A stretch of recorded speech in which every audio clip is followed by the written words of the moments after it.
And let us not forget that for the first time in American history, we have a fellow architect at 1600 Pennsylvania Avenue. The election of Howard alumna Kamala Harris is a powerful symbol of the progress our country has made. To be sure, that progress has been inconsistent, and our country is far from perfect.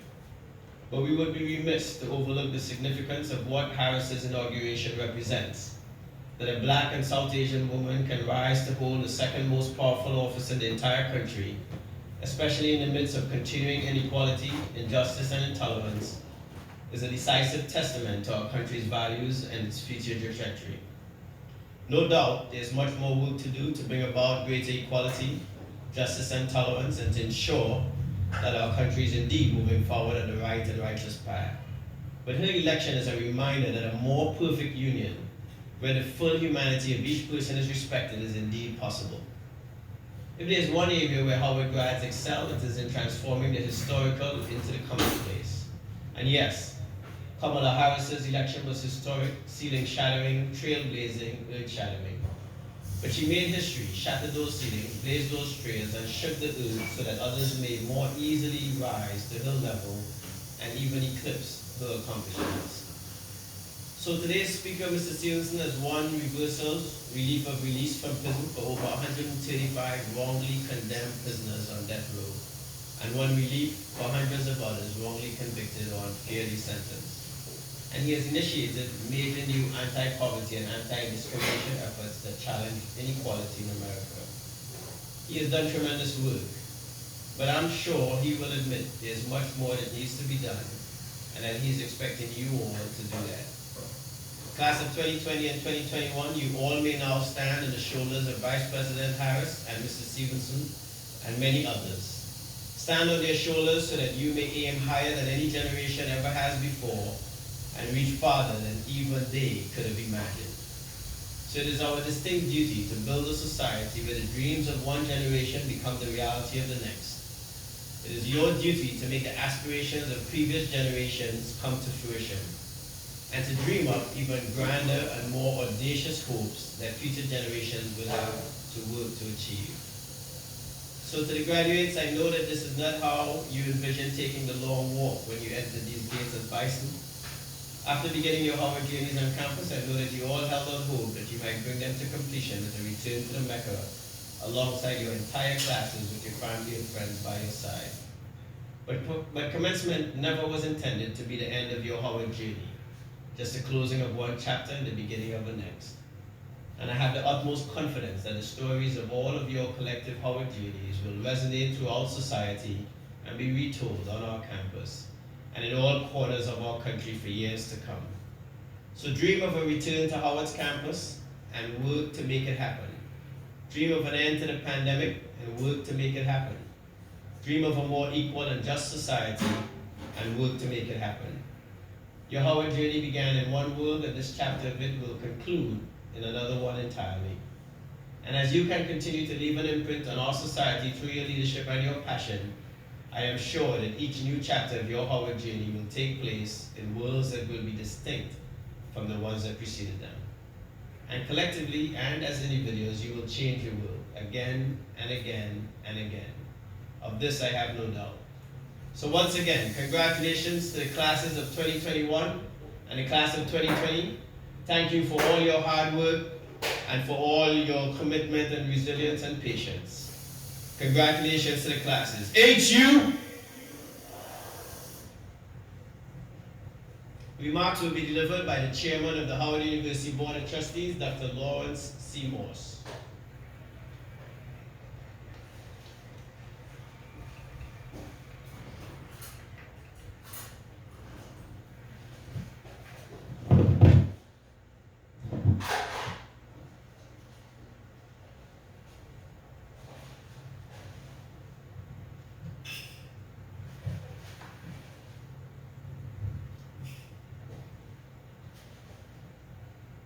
To all of the students, alumni, faculty, staff, family, and friends who are joining us for this commencement convocation, from near and far, good morning. What a wonderful privilege it is to be with you and to welcome you. To be quite frank, it is more than a bit humbling to speak on such an occasion, not only because graduation at Howard is such a time-honored and glorious tradition, but also because today we gather to celebrate some of the most extraordinary students this university has produced in recent memory. We talk often of Howard's esteemed alumni, Thurgood Marshall, Toni Morrison, Vernon Jordan, Kamala Harris. Well, it is my belief that this august list of individuals, we must add the entirety of the class of 2020 and the class of 2021. What you have all managed to achieve is quite simply remarkable. To have adapted to an entirely new academic environment in the fourth season of your college career, while enduring a worldwide pandemic and a national crisis, is a testimony to the depths of your resilience, the strength of your adaptive skills, the intensity of your passion for learning, and the vitality of your individual missions. Each of these qualities and characteristics have served you well during your Howard experience, and they will continue to serve you well on the journey that lies ahead. Amidst a period of great uncertainty and doubt, when the binding seams of our society were tested and proved vulnerable, you enabled Howard University to stand firm. In your unflagging dedication to your academic pursuits, regardless of the environment in which you engaged them, you demonstrated the strength of our university's foundations established some 154 years ago. Howard can only stand for equality and justice, truth and service, if those values are reaffirmed by each new generation of its students. And you have done more than reaffirm those values. You have upheld and embodied them yourselves and insisted upon their enduring importance for the continued vitality of our social construct.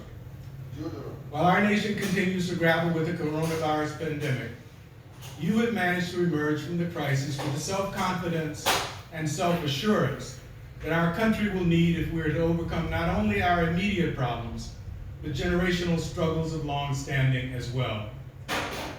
It is clear what you have done for Howard University, and I hope that you can and will recognize what Howard University has done for you, even if Alma Mater was not able to relay to you all that she's provided for students of generations past.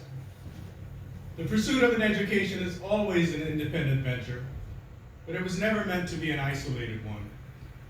I hope that amidst the lockdowns and quarantines, you still managed to feel the camaraderie of our campus community.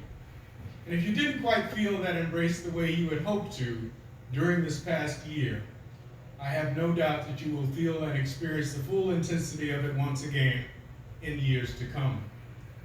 For once Howard University becomes your home, it will continue to serve as one for the rest of your lives.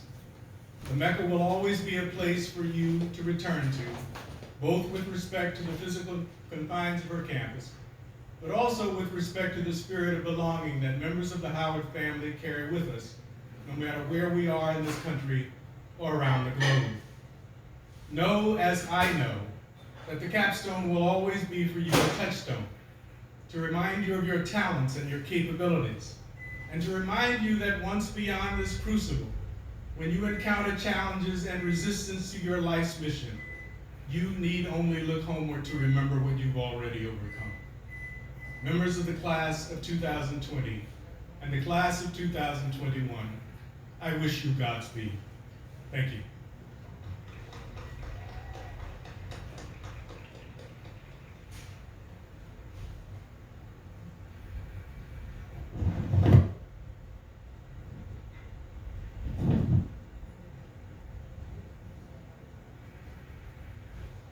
Welcome will be delivered by Miss Infinity Norton, undergraduate candidate in the College of Nursing and Allied Health Sciences. Class of 2020 and 2021, I would like to congratulate you on this amazing accomplishment. Honestly, I don't believe that some of us even understand the gravity of this situation. Some of you are first-generation college graduates. Some of you have immigrated from other countries, and some of you are fathers or mothers. So please take the time to congratulate yourselves. The journey was long strenuous, and downright tough with a capital T some days, but you did it. Throughout these 4 years, or maybe longer for some, you've worked hard. You've endured long hours, maybe worked a full-time job, or raised a child. So now I believe you can look towards your next task with confidence. Because if you can graduate from Howard University, you can do anything. You have seen what hard work can do, you have seen what obedience accomplishes, and you have seen the work of God's timing. And you have done all of this while being a part of a global pandemic and witnessing social injustices and political unrest happening all over the world. However, in the midst of these trials, I believe that some of you have exceeded your own expectations. Some of you have successfully started businesses. Others have created art that belonged on the cover of magazines. And many of you have dominated internships at some of the world's largest organizations. So whether you're on homecoming court or you just felt like you were skating by, you did it. Whether you're graduating summa cum laude or I'm just trying to see my way out of here, you did it. So again, I say congratulations. And if you believe that you have reached your pinnacle, you've seen nothing yet. Right now, we're sitting in a field full of graduates, but I don't just see graduates. I see political activists, entrepreneurs, actresses, and the world's biggest fashion designers. I believe it, but do you? Imagine the world we can create when we can congratulate ourselves and then use our current accomplishments as momentum for our future endeavors. So I urge you all to take this degree and use it as a reminder of your past accomplishments. And when this race we call life finally begins, don't just stop at the finish line, surpass it. I want you to aim for the stars, dance on the moon, and frolic in the galaxies, because you've done it before, and I truly believe that you can do it again. So congratulations, you all. And when I say HU, I need to hear the loudest you know ever. Y'all ready? HU! Yes, thank you. The Howard University Choir will virtually perform "The Storm is Passing Over." Barbara W. Baker, arranger; Damian L. Sneed, pianist; Dr. Poole, conductor. All right. You got the tea? Yeah. There's also cinnamon. Take courage, my soul, and let us journey on. Though the night is dark, and I am far from home, thanks be to God, the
clean, but it's dusty. It goes I'll well. tell you what to dust it. He won't dust it. He won't do nothing. Sorry. He's gonna get it together, I promise you. He's a good son. He's gonna be good people. Just gotta get well, I'm sorry, work is just not done. Maybe it's because I had kids at that old age, I don't know.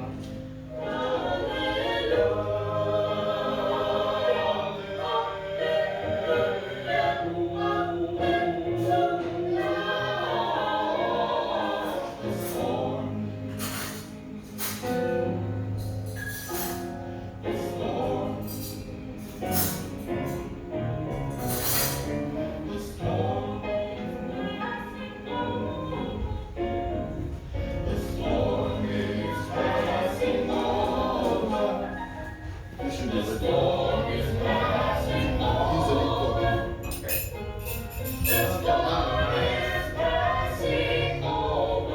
So that's squeezing all the tea at the bottom, right? I like that.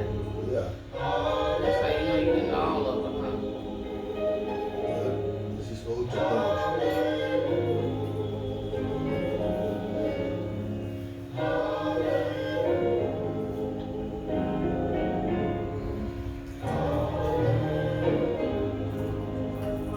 Thank you.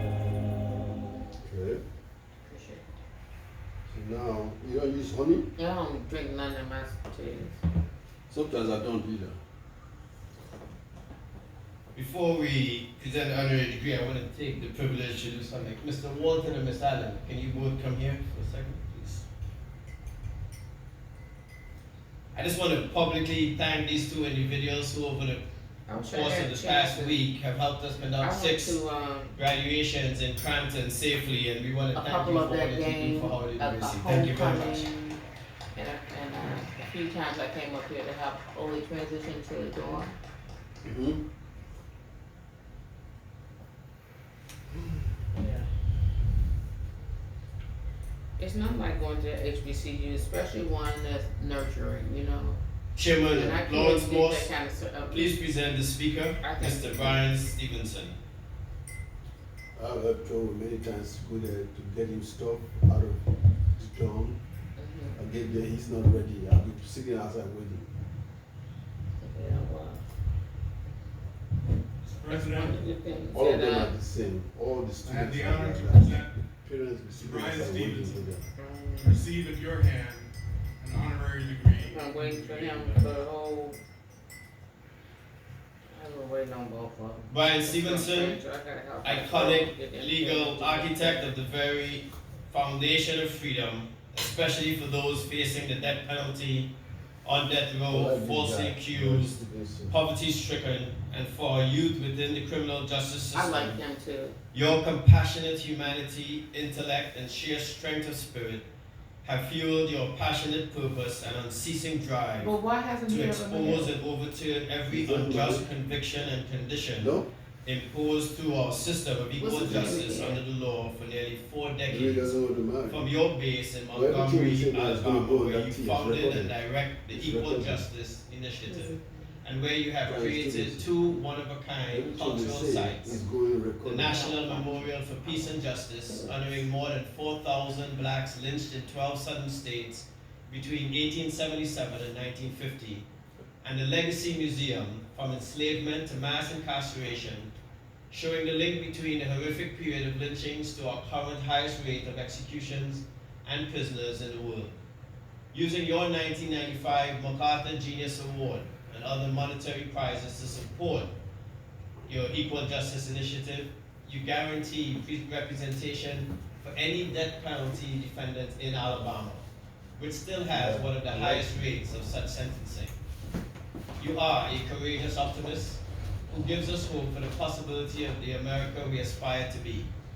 Championing just remedies, your dynamic representation and outstanding efforts have forever changed the legal landscape of America and the global community with historic arguments and winning verdicts at the Supreme Court bench, including protection for condemned prisoners with dementia, relief for defendants 17 and under from the death penalty and from mandatory life without parole sentences, as well as release for over 130 citizens from wrongful convictions after decades of imprisonment and similar dispensation for the mentally ill and disadvantaged.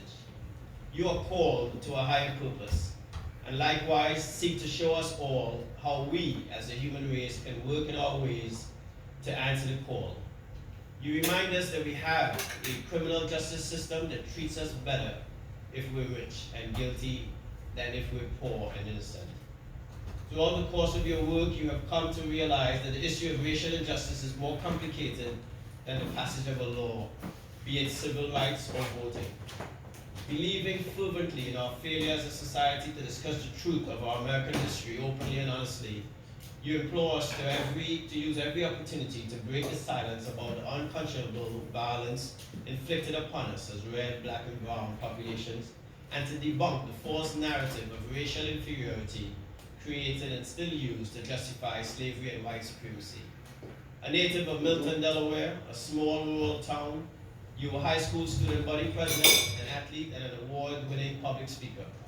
It was after earning the dual degrees of a Juris Doctorate from Harvard Law School and a Master of Arts in Public Policy from the John F. Kennedy School of Government at Harvard that your destined path of service became clear when you visited a death row prisoner while working for the Southern Center for Human Rights in Atlanta, Georgia.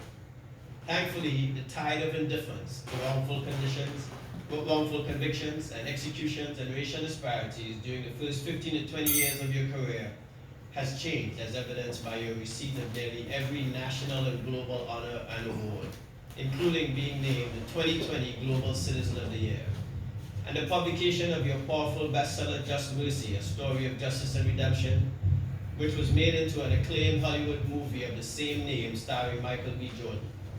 On May 21st, you will be both speaker and concert pianist at the Lincoln Center premiere of Freedom, Justice, and Hope with Winston Marsalis as musical director. There is no doubt you are a man of great talents.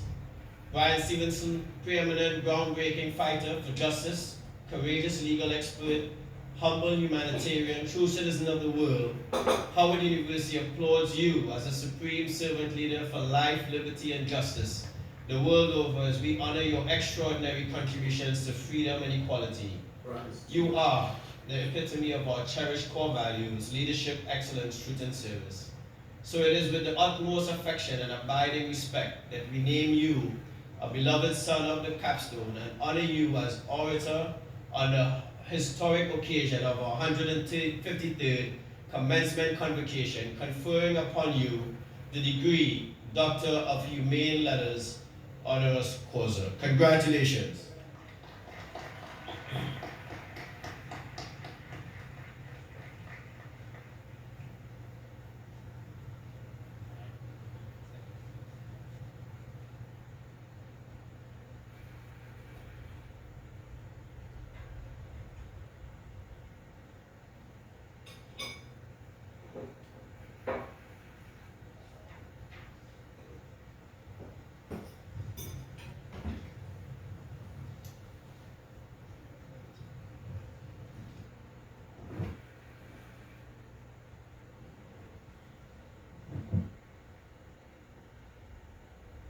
Well, I am just so thrilled to be with you. To have a Howard degree means more to me than I could probably explain, and I'm just so honored to be with all of you. I'm a little intimidated because I know some of the people who've been Howard University commencement speakers before. You've had the first black president of the United States. You've had the first black woman vice president of the United States, and most intimidatingly, you've had the Black Panther. And that just means that Howard is a place that anyone and everyone who is invited chooses to come, because we know the unique and powerful institution that Howard represents. I'm really, really disheartened and disappointed that all of your families can't be here with you in this space, because we know that we would not be here without our mothers and our fathers, our sisters, our brothers, our cousins, our grandparents. And I just want to honor them. It's Mother's Day tomorrow, and we cannot forget the people who made it possible for us to be here. We have to honor our parents and our grandparents. And I'm going to tell a story I've told before, but I come from one of these black families where we had an African-American matriarch. My grandmother was the great matriarch in our family, and she was the power in our family, and she was tough, and she was strong, but she was kind, and she was loving. My grandmother was the daughter of people who were born in slavery. My grandmother was born in the late 1880s, and she had this way about her that always drew you near her. My grandmother was such a force of nature. My grandmother was the end of every argument in our family. She was also the start of a lot of arguments in our family, but that's another story. My grandmother just had this way. When I was a little boy, I would spend time with my grandmother, and the difficulty with my grandmother is that she had 10 children. So I had dozens of cousins who would always be competing for her attention when we would get together. And I remember one day when all of my cousins were running around, and I got up in the morning and I went into the living room, and my cousins were there, and my grandmother was sitting across the room, and she was staring at me. And I couldn't figure out why she was staring at me. She had this very sober, very serious look on her face. And finally, after a few minutes, she came over to me and she said, "Come on, Brian, you and I are going to go out back and we're going to have a talk." I said, "Okay, Mom." I was about 8 or 9 years old. And she took me out back and she sat me down. She said, "Now I'm going to tell you something, but you can't tell anybody what I tell you." I said, "Okay, Mama." And my grandmother looked at me and she said, "I've been watching you." And she said, "I think you're special." She said, "I think you can do anything you want to do." And she said, "I just need you to make 3 promises to me." I said, "Okay, Mom." And then the first thing she said was, "I want you to promise me that you'll always love your mother." She said, "That's my baby girl, and I need to know that you'll be taking care of her." And I adored my mom, so I said, "Yes, Mama, I'll do that." And then my grandmother looked at me, she said, "The second thing I need you to promise me is that you'll always do the right thing, even if the right thing is the hard thing." And I thought about it, and I said, "Yes, Mama, I'll do that." And then the last thing my grandmother said to me, she said, "The last thing I need you to promise me is that you'll never drink alcohol." Well, I was 9 years old, so I said, "Yes, Mama, I'll do that." And I didn't think much about it, but a few years later, I have a brother and a sister. We lived in the country, and when I was about 14, my brother came home one day, and somewhere he had gotten beer. And he grabbed me, and he grabbed my sister, and he took us out back, and my brother took a sip of this beer, and he gave some to my sister, and she took a sip, and they offered it to me, and I was thinking about this conversation, and I said, no, that's okay, I'm not going to have any beer." My brother said, "Come on, we're having beer, you have some." I said, no, that's okay. And he was looking at me really hard, and he said, "Come on, I had some, your sister had some, you have some."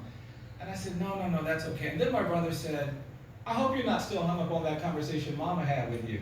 I said, "What are you talking about?" He says, "Oh, Mama tells all the grandkids that they're special and makes them promise to do it." I was devastated. But I'm going to admit something to you today. I'm going to admit to you, I'm now 61 years old, and I have never had a drop of alcohol. And I don't tell you that because I think there's something virtuous about that. I tell you that because there is power in identity. When I thought about my grandmother, I thought about who she was, I just couldn't do it. And as I got older, I could hear her saying this thing to me, and there was just something about that relationship that I just didn't want to break. And I say that to you because when you create identities that matter, when you become not just a teacher, but a compassionate teacher, a dedicated teacher, when you become a nurse, not just a nurse, but a committed nurse, a loving nurse, when you become an engineer who cares deeply about everything, you have the power to say things to people around you that will change their lives. And our families have said things to us that have made it possible for us to be here today. And today we have this special opportunity to call ourselves Howard alums. But more than that, we have special obligations. Because a Howard degree means you have an identity that allows you to say things to the world around us that the world needs to hear. And today we're going to have to commit to changing some of the things that we see around us. I've been working in the criminal legal system for 4 decades. In the 1970s, we had 300,000 people in jails and prisons. Today we have 2.3 million. The United States has the highest rate of incarceration in the world. 5 million people on probation or parole. 70 million Americans with criminal arrests, which means that when they try to get jobs or try to get loans, they're disfavored by that arrest history. We've done terrible things to women in this country. Over the last 25 years, the percentage of women going to jails and prisons has increased 800%. 80% of the women that we put in jails and prisons are single parents with minor children. The Bureau of Justice in 2001 projected that 1 in 3 black male babies born in this country is expected to go to jail or prison during his lifetime. And the true tragedy wasn't just that statistic, it was that no one said anything. No one did anything. There wasn't a pandemic level response. We just accepted this world where a third of black boys is expected to go to jail or prison. We have tolerated too much. We've accepted too much. And the narrative has to change. We've lived through this pandemic and we've seen the devastation in black and brown communities. Like, The health inequities have been devastating. No. Too many of us have lost loved ones. We've seen the manifestations of police violence, and today what I believe we are called to do is respond to the justice deficit in the world around us. We can no longer be silent about things that too many have been silent about. Today I want to charge you, Howard graduates, to commit to changing the narrative that surrounds us. You do it with your graduation. You rebut all of those who have doubts about what you can achieve. Many of you were told that you couldn't actually get to where you are. Many people around you didn't think you would be here where you are, and you have changed the narrative by your very achievement, but we have to do more than that. We're going to have to talk about some things that we haven't talked about before in this country, and we're going to have to talk about them in new ways. You see, I think we have to talk about the fact that we live in a space that has been corrupted by 400 years of racial inequality. There's a smog in the air, and it exists in California, New York, and Washington, D.C., and Maine, and this smog has been created by our long history of racial injustice. There are toxins in the environment. And some people have argued that one day these toxins will just dissipate, but I don't believe that's going to happen. We are going to have to change the environment. We're going to have to change the narrative that created these conditions. And we're going to have to talk about some things we haven't talked about before. I think we're going to have to talk about the fact that we live in a post-genocide society. I think what happened to indigenous people when Europeans came to this continent was a genocide. We killed millions of native people through famine and war and disease. We kept their lands, we kept their word, but we made the people leave. It was tragic. And we defended that genocide by creating this toxic narrative of racial difference. We said those native people are savages, and we used that rhetoric to justify the violence and the abuse. We created a constitution that talked about equality and justice for all, but we didn't apply those principles to indigenous people because they were racially different. And that narrative of racial difference is what we then used to create 250 years of slavery. Many of us are the children of people who were abducted and kidnapped in Africa, brought to this continent in chains, brutalized, humiliated, denigrated, violated. And we justified that violence through this narrative of racial difference. The involuntary servitude was bad. The forced labor was bad, but the worst part of slavery was the narrative that was created to justify it. You see, enslavers didn't want to feel immoral or unjust or unchristian, so they created this false narrative. They said that black people aren't as good as white people. Black people aren't fully human. Black people aren't evolved. Black people can't do this. Black people can't do that. They're less deserving, less worthy, less capable. And that narrative of racial difference corrupted this entire society. And even though we fought the Civil War, and even though the North won the Civil War, the South won the narrative war because that narrative persisted. If you read the 13th Amendment, it talks about ending involuntary servitude and ending forced labor, but it doesn't say anything about ending this narrative of racial difference, this ideology of white supremacy. And because we didn't end that ideology of white supremacy, the brutality didn't end. After the Civil War, black people were pulled out of their homes. They were beaten, they were drowned, they were tortured, they were tormented, they were lynched on courthouse lawns. And for a century, the government didn't do anything, the law didn't do anything, our courts didn't do anything, and we traumatized generations of black people. 6 million black people fled the American South.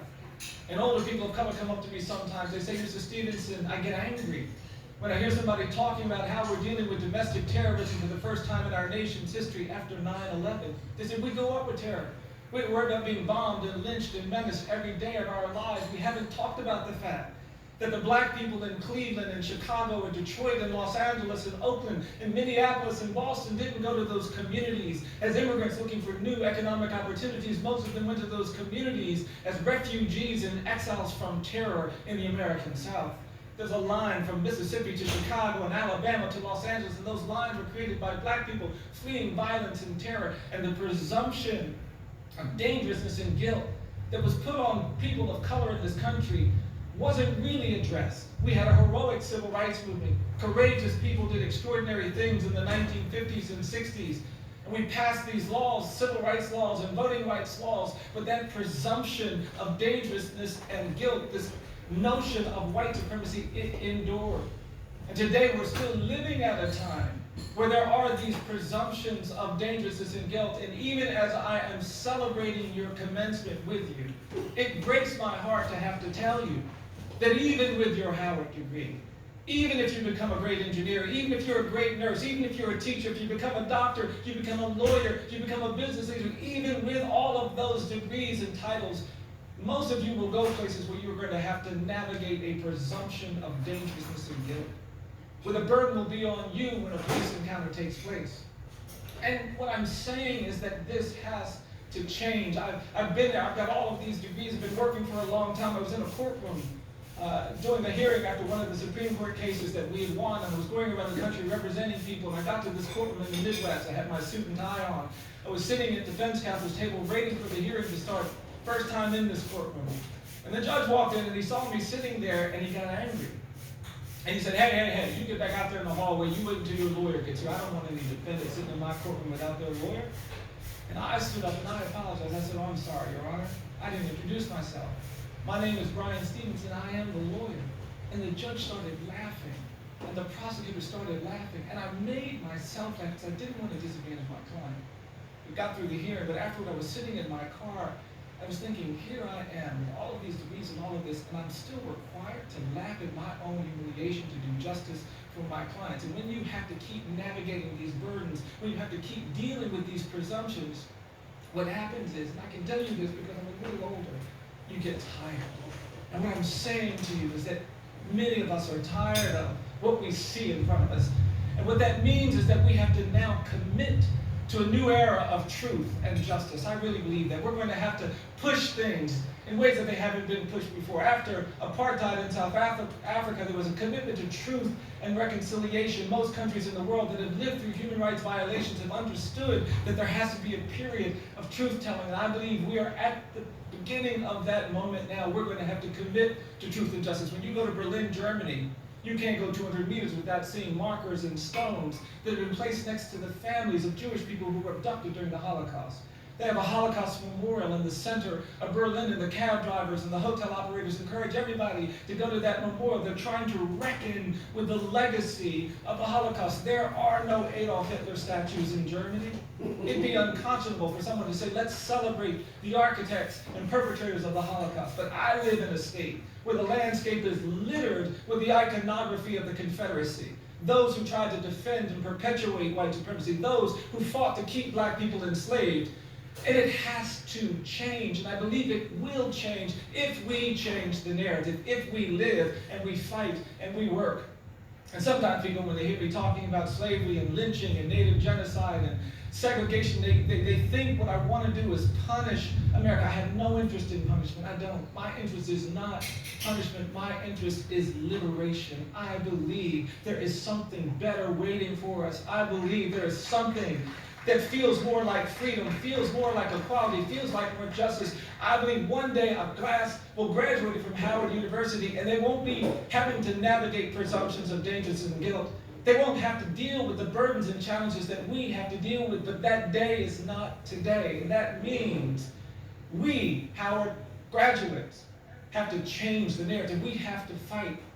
And to do that, I believe we have to understand our obligations to stay connected to those who suffer, to those who are poor. You see, I believe one of the things that sometimes happens when you become a college graduate, you have opportunities, and that's important. We have to take them.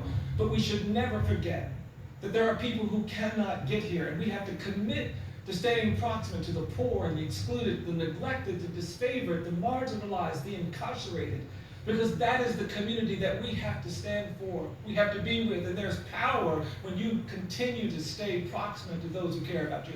I'll tell you something about proximity. I grew up in a community where black children couldn't go to the public schools. I started my education in a colored school. In our county, they didn't have a high school for black kids. My dad couldn't go to high school in our county. But black lawyers, graduates of Howard University, came to my community. And they enforced the Supreme Court's decision of Brown versus Board of Education. And because they got proximate to poor black kids like me, I'm standing here today. There's another generation of children just like me waiting for you as engineers and as business leaders, as health leaders, as professionals to stay proximate, to open those doors. I got to go to high school. I got to go to college. I got to go to law school. I didn't want to tell anybody I'd never met a lawyer when I showed up at Harvard Law School. But because of those lawyers who opened the doors, things changed. And because of that, we have to commit to stay close to those who are suffering, stay close to those who are neglected, stay close to those who have fallen down. I'm going to tell another story about my grandmother. When immigration came to our community, she got very worried about us. And she started doing this thing she hadn't done before. She started coming up to me. I was about 9 years old. She started coming up to me, and she gave me these hugs. And she squeezed me so tightly, I thought she was trying to hurt me. And then she'd see me an hour later, and she'd say, "Brian, do you still feel me hugging you?" And if I said no, she would jump on me again. And so by the time I was 10, my grandmother taught me every time I would see her, the first thing I would say is, "Mama, I always feel you hugging me." And she smiled this smile. I didn't appreciate what she was teaching me until much later. My grandmother lived into her 90s. She worked as a domestic worker her whole life. But when she got into her 90s, she fell one day and she broke her hip. And then she was diagnosed with cancer. And my grandmother was dying. And I went to see her. I was a college student at the time, and it just didn't seem possible that there could be a world without her. And I remember going to her, and she was on her bed, and her eyes were closed, and I just grabbed her hand, and I just started pouring my heart out. I just couldn't imagine a world without her, and I just kept saying all of these things, and I wasn't even sure she could hear what I was saying. But after a while, I knew I had to leave, and I didn't want to, but I stood up to leave, and just as I took a step away, my grandmother opened her eyes, and then she squeezed my hand. And the last thing she said to me, she looked at me, she said, "Brian, do you still feel me hugging you?" And then she said, "I want you to know I'm always going to be hugging you." And I tell you that today because I believe you should not underestimate your power to get close to people who are suffering, to get close to people who have fallen down, to get close to people who have been disfavored, to get close to people who are told that their lives have no meaning. And you should not underestimate your power to wrap your arms around people who are struggling and affirm their humanity and affirm their dignity. The path to justice begins with affirming the humanity and dignity of those who are often discarded and disfavored. When we do that, we begin to build that momentous. The prophet Micah said, "What does God require of us?" He says God wants us to do justice and to love mercy and to walk humbly. To do justice, we're going to have to change narratives. We're going to have to stay connected to the communities of the poor and the disfavored and the marginalized, but we're also going to have to stay hopeful. Even in the midst of this pandemic, even in the midst of these complications, I want to charge you to stay hopeful. Never allow your hope to leave you. Because I say that because I really do believe that hopelessness is the enemy of justice. Injustice prevails where hopelessness persists. Generations of Howard graduates have understood that hope is our superpower. Hope is the thing that's going to make some of you stand up even when people say sit down. Hope is the thing that's going to make some of you say things even when people say be quiet. It is the thing that brought so many of us to this place. My great-grandfather was enslaved in Caroline County, Virginia, and he had enough hope to learn to read while he was enslaved, even though it could have cost him his life. After emancipation, my grandmother would tell me about how all of the formerly enslaved people would come to their house. And my great-grandfather would read the newspaper, and it made her so proud that her father knew how to read. She wanted to learn how to read.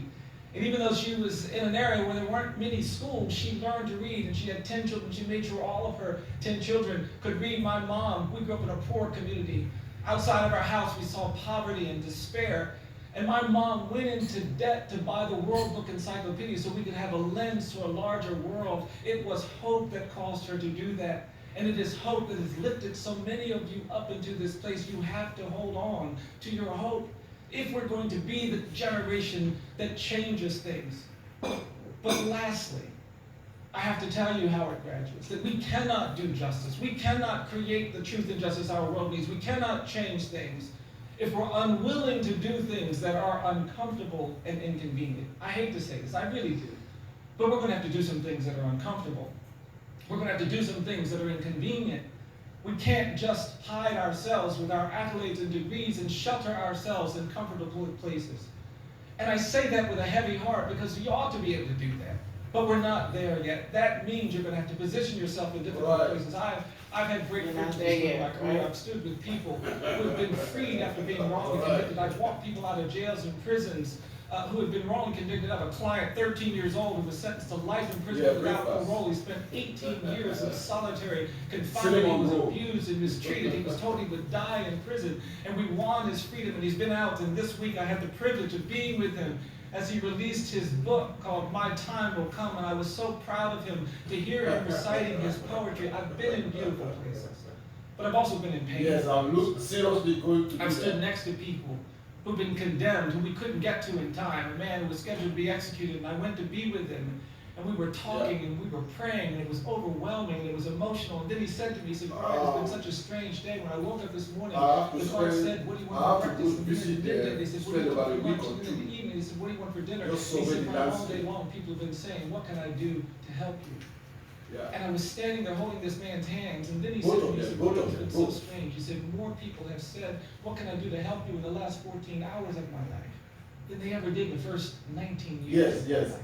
And I was holding that man's in hands thinking, Nigeria, but I yes, don't where were like they what's when you were going 3 years on old there. and It's your just mom died? a Where lot were of they when you chaos. were 9 and you were being abused? Where were they when you were a teenager addicted to drugs? I know where they were when you came back from Vietnam, traumatized by violence. And with those questions in my mind, I would watch this man definitely. fade away, strapped into an electric chair and executed. It was painful, but through that moment, I recognized that we can and will do better. I don't believe in this harsh and punitive system that we've created.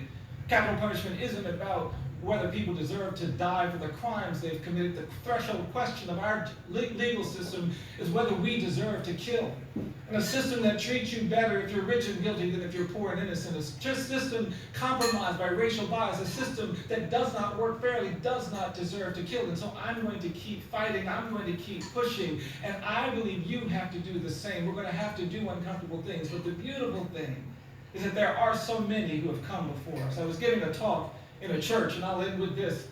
And as I was giving this talk, an older black man came into the church. He was in a wheelchair, and he was sitting in the back of the church. And I couldn't figure out why this man was staring at me so intensely. But I was giving my talk with this older black man in that wheelchair. He just had this stern, almost angry look on his face and just kept staring at me. And I got through my talk, and people came up. They were very nice, and they were very appropriate. But that older black man just kept sitting in the back staring.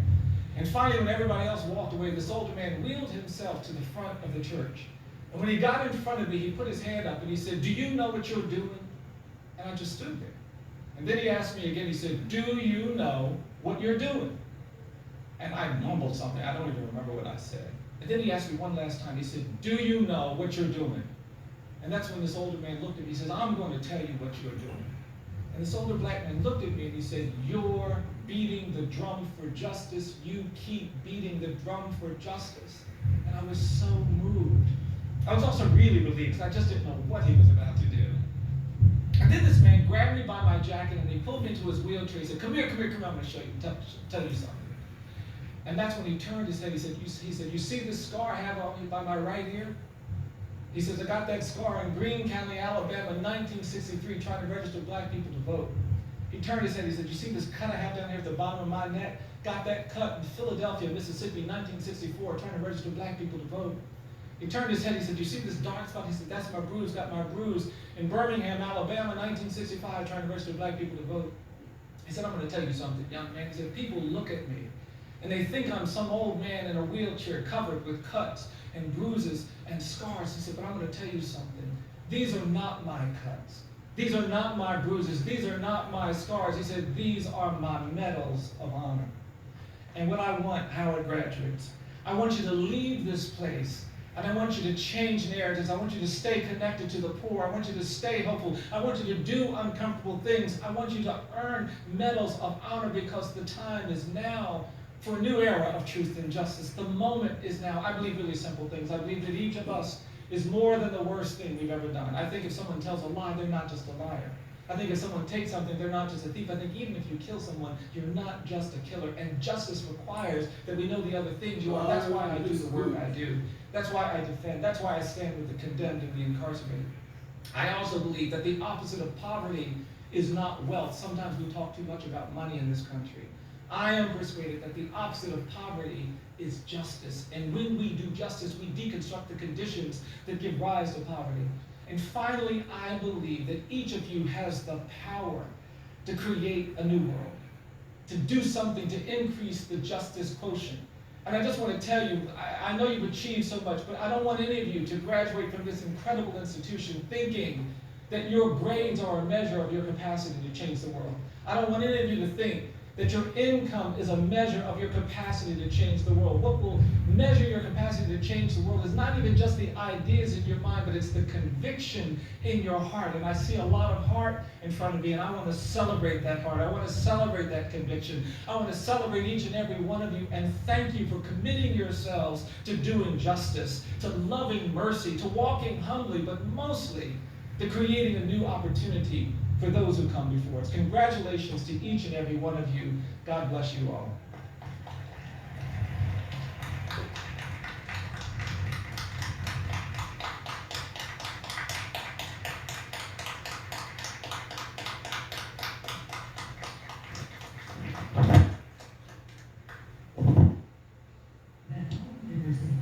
Will perform Don't You Let Nobody Turn You Around. Dr. Poole, arranger. Zanna Hoskins, soprano soloist. Dr. Poole, conductor. Don't you let nobody, don't you let nobody, don't you let nobody. It looks very good. It looks very good.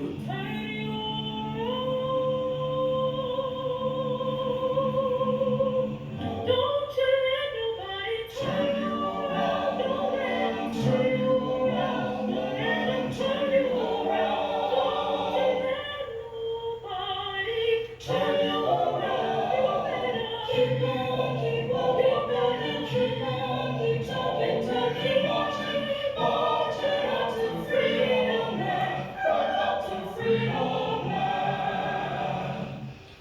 Don't you let no hatred, don't you let discrimination, don't you let racism turn you around.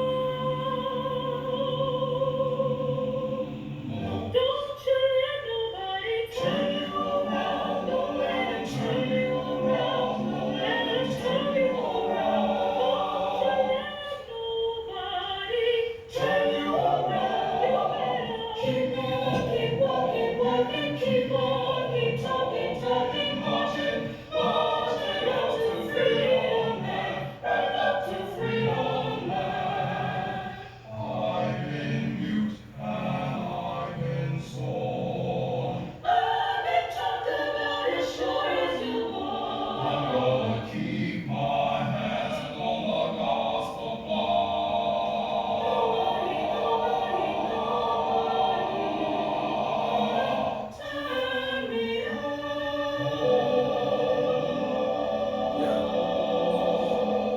I'm gonna find Well, I don't really have much. The noise you hear in the background is Howard University Convocation. My son graduated yesterday. Yeah. My son graduated yesterday. Yes. No problem. No problem. The thing, the only issue I have to talk about is about social media. Turning me wrong, nobody turning me around. No, we have to support each other. And soft talk, most people have a long time to join it. I've sent out.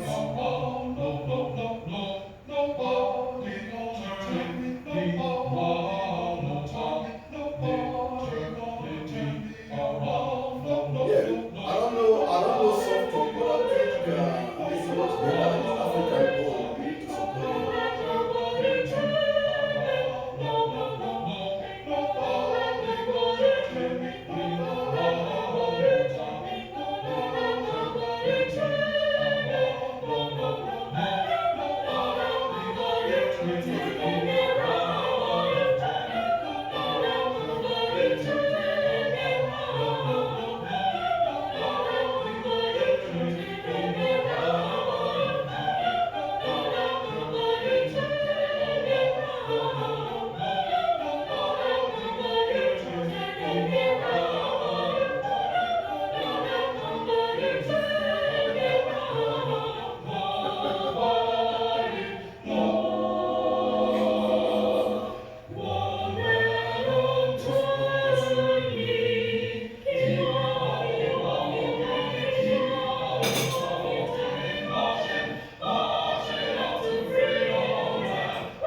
the conferring of degrees in course.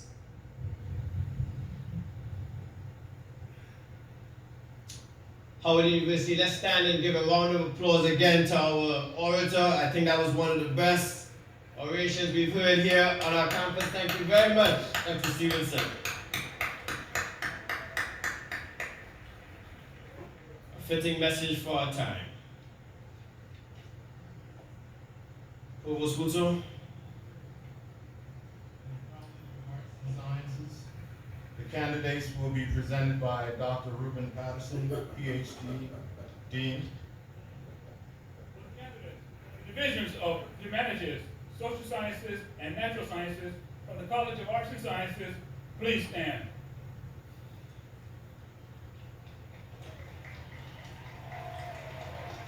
We can do better than that.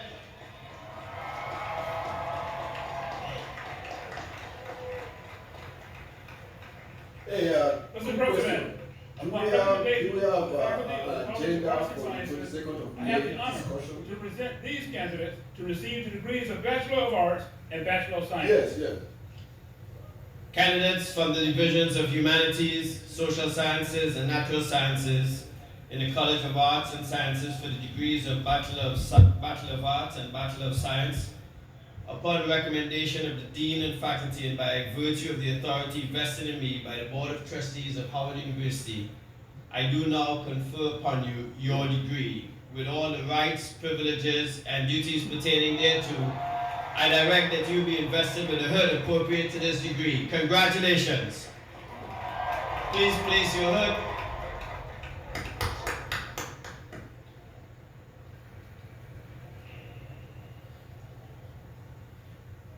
Will the candidates from the Division of Fine Arts for the degrees from the College of Arts and Sciences please stand?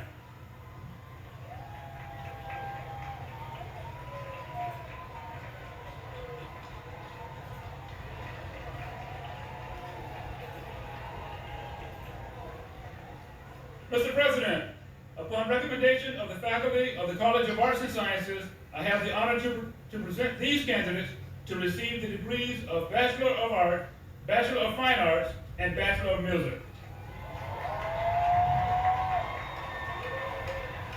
Candidates from the Division of Fine Arts in the College of Arts and Sciences for the degrees of Bachelor of Art, Bachelor of Fine Arts, Bachelor of Music, and Bachelor of Music Education, upon recommendation of the Dean and faculty and by virtue of the authority vested in me by the Board of Trustees of Howard University, I do now confer upon you your degree, with all the rights, privileges, and duties pertaining thereto.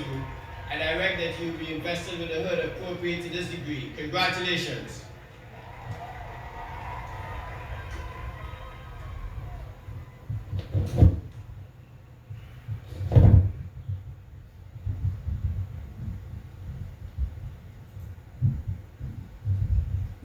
In the School of Business, the candidates will be presented by Dr. Anthony Wilbon, PhD, Dean.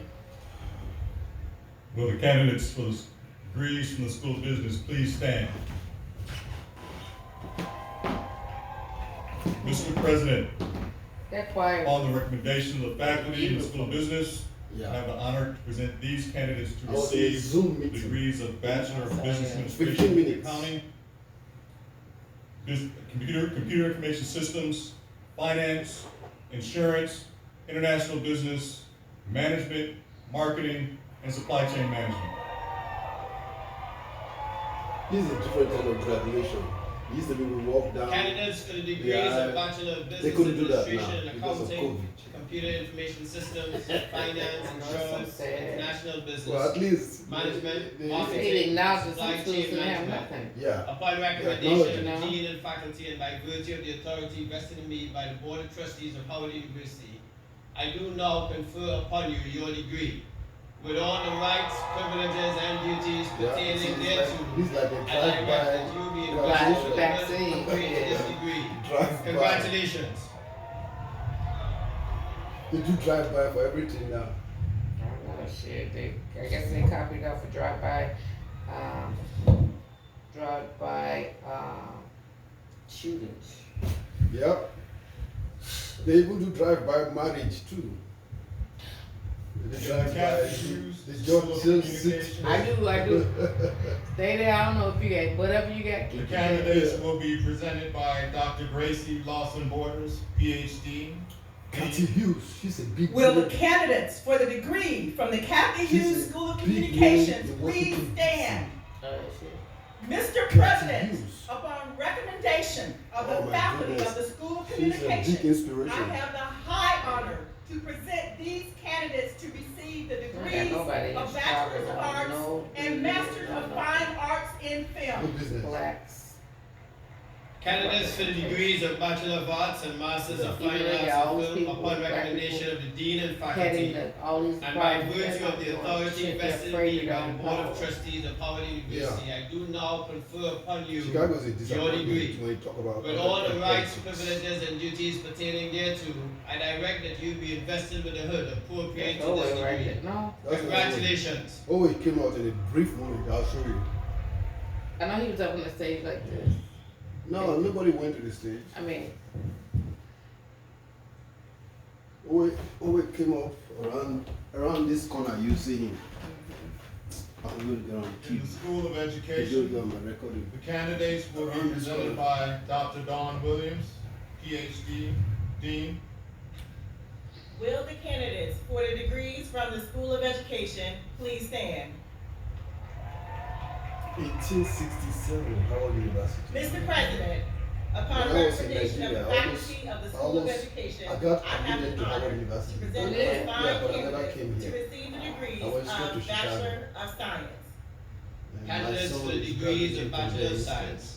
Upon recommendation of the Dean Back and then it was faculty and called by Shaw virtue of the University. authority vested in me It's by the the same Board of thing, Trustees Howard of Shaw Howard University. University. wow. I If do you now go, if you go confer by Howard upon you your University, you degree still and see this as Howard certificate. Shaw. With all the rights, privileges, and duties pertaining thereto, I know they I had, direct that you had a be invested controversy with the with hood people, appropriate white to people this who degree. gentrified the area walking their dogs in Congratulations. the Please grass. place your Yeah. hood on. This is like that now. You know, but anytime you see somebody start walking their dogs, you already know the area is already a Starbucks, a Whole Foods, and white people walking their dogs. That's it. It's over. Oh yes. It's gone. Howard University is named after a white guy. In the College of Engineering The and school was Architecture, originally known as Shaw University. That's the HBC. candidates will be presented by Yeah, Dr. the white guy John took it Anderson, over PhD. and renovated it, built it up, and gave them funding. So they Will the named it after candidates Howard. for degrees from the College of Engineering and Architecture please stand? Mr. President, upon recommendation of the faculty of the College of Engineering and Architecture, I have the honor to present these candidates to receive the degree of Master of Architecture and the degrees of Bachelor of Science in Chemical Engineering, Civil Engineering, Computer Engineering, Computer Science, Electrical Engineering, and Mechanical Engineering. Look at them. It used to be each student would go one after the other, right? But they do them all. You guys made enough together. noise to blow up the dean's hat. I like it.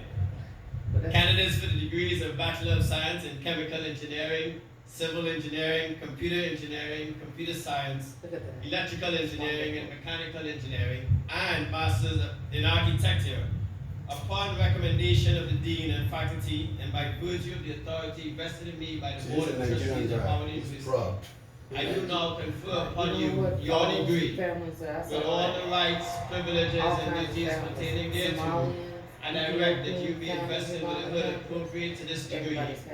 There's a lot of Congratulations. Nigerian guys there. Oh, no, a lot of Nigerian families too.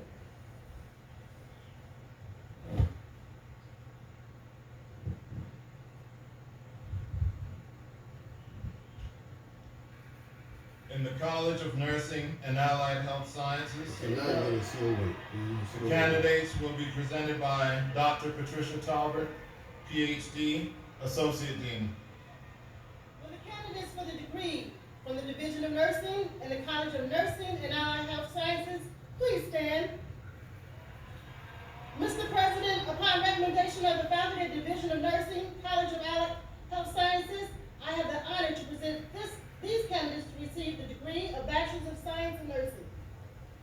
The Candidates for the degrees of Bachelor of Science in Nursing, upon recommendation of the Dean and faculty and by virtue of the authority vested in me by the Board of Trustees of Howard University, I do now confer upon you your degrees, with all the rights, privileges, and duties pertaining thereto. I direct that you be invested with a hood appropriate to this degree. Congratulations. Will the candidates for degrees from the Division of Allied Health Sciences and the College of Nursing and Allied Health Sciences please stand? I like this way he comes in. Mr. President, upon recommendation of the faculty of Division of Allied Health Sciences, College of Nursing and Allied Health Sciences, I have the honor to present these candidates to receive the degree of Bachelor's of Science in Clinical Laboratory Science, Bachelor's of Science in Health Sciences, Bachelor's of Science in Nutritional Sciences, and Bachelor's of Science in Radiation Therapy. Candidates for the degrees of Bachelor of Science in Clinical Laboratory Science, Health Sciences, Nutritional Sciences, and Radiation Therapy, upon recommendation of the Dean and faculty and by virtue of the authority vested in me by the Board of Trustees of Howard University, I do now confer upon you your degree and certificate, with all the rights, privileges, and duties pertaining thereto. I direct that you be invested with a hood appropriate to this degree. Congratulations.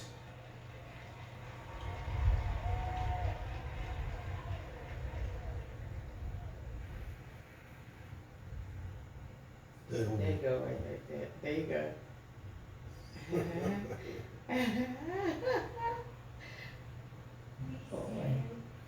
Join us for the singing of the Alma Mater, and remain standing for the benediction to be delivered by Dean of the Andrew Rankin Memorial Chapel, the Reverend Dr. Bernard L. Richardson. Did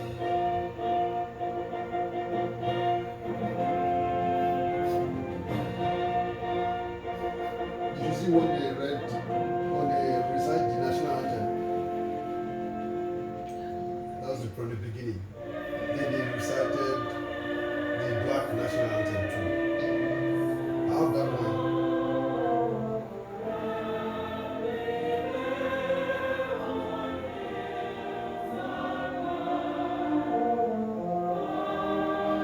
The first person I found from our lineage to get her degree was my cousin Dolores.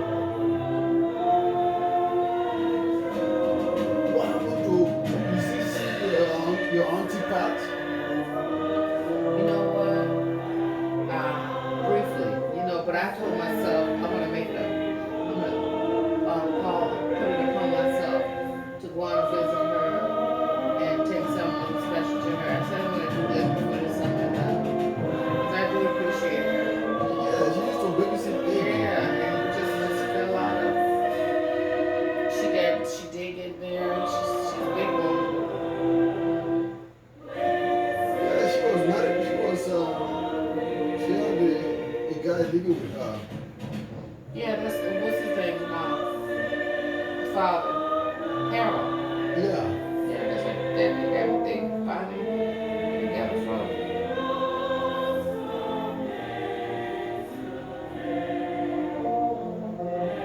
Anytime I play Tony Braxton, I just remember Pat. Every time. Because she liked Tony Braxton.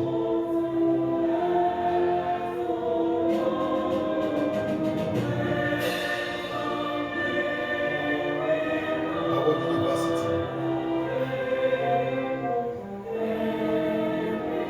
I've been up and down that campus. It's a beautiful campus. I just thought it would be bigger. In year 2011, when I was trying to work for the State Department, they asked me to come to Howard University and take the test. That time I was in Chicago. I came to Howard University in 2011 to take the test. Then the State Department asked me to come back to relocate here. For closing remarks, please welcome back the President of Howard University, Dr. Wayne A.I. Frederick.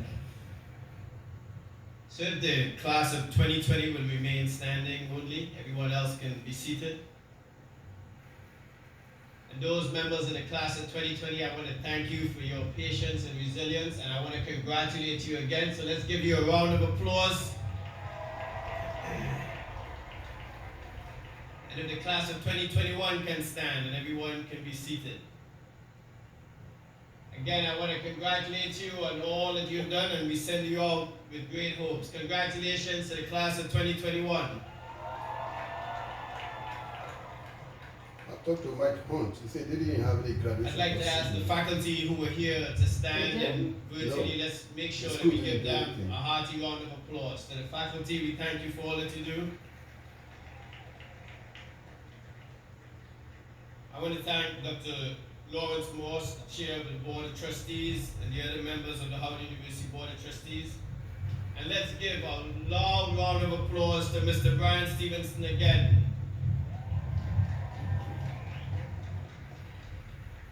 I'd like to thank Dr. Marcus Alfred, the chair of the University Faculty Senate, Ms. Monique McClung, the president of Howard University Staff Support Organization. I'd like Ms. Rachel Howell to stand. She's the executive president of the Howard University Student Association. I want to congratulate her and thank her for all her work this past year. Look at my Mr. cousin Charlie Marilyn. Lewis, president of the Howard University and Alumni husband. Association. Ms. Brian Mary Ford, Jones, you remember them? president of the Howard They're University still Retirement married after Association. 50, 40 The years alum of plus. Howard University and the staff of Howard University, I want to thank you. The members of 40 the years president's plus. cabinet who thought this was a name crazy is idea Marilyn. yet still Marilyn. executed on it. Marilyn. Thank That's you for Rodney, your that's support. a, The staff and the office of the president as he's like well. him. That is, My wife and daughter are here, and my wife's Yeah. birthday is tomorrow. Happy Mother's Day, Simone, and happy birthday. Reverend Richardson and the Andrew That's Rankin nice. Chapel, we thank you.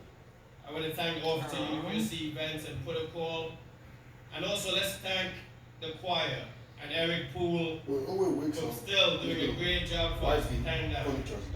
I'd like to thank Sharon Drayton and the production staff at WHT for the live stream today. Thank you very much. The staff of Crampton Auditorium as well, I want to thank you. Pete, I promise you, you will. Howard University Physical Facilities Management, we thank you for the transformation of the stadium and for keeping us safe. Thank you very much. When I was growing up, every morning JP we Morgan wake up. Chase donated the With mask. my I didn't parents. give him that, I didn't give him Oh, all we that got- stuff. I I didn't do thank that. them for They had that to do it when they valuation were young. donation. When they were younger. Yeah, Most it's importantly, I a want to check. thank just all of you, the Howard just- community, for we staying use so a napkin, resilient wipe and all the committed furniture. to Because what they we do are just about, to the that children's time. service. And while your family and friends couldn't be here with us, we And said we we do want to dishes give by the them hand, not by a round dishwashing of applause. So machine. let's Dishwashing stand and machine give is them, there. while He they're will virtual, do a resounding round of applause for getting us all here today. Well, This I is just nice. hope he can get, he's trying to do a fellowship, And then Richardson, I'll have what do you you call it? give the a invocation. fellow, that he can do internationally. Mhm. That's a Let us possibility. pray. I like this guy. the Most prayer. gracious and loving God, we thank you for what eyes have seen, our ears have heard, and our hearts have felt. And now I said to the one who stood at the gate, give me a light that I may go out into the darkness and into the unknown. And she replied to me, go out into the darkness, go out into the unknown, but put your hand in the hand of God, and God shall be for you better than light and much safer than a known way. May the Lord bless you and keep you. May the Lord make his face to shine upon you and give you peace, both now and forevermore. Amen. And evermore. I like the guy. I like the prayer.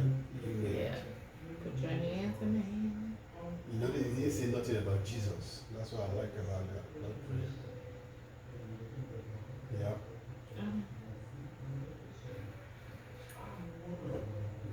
Special thanks.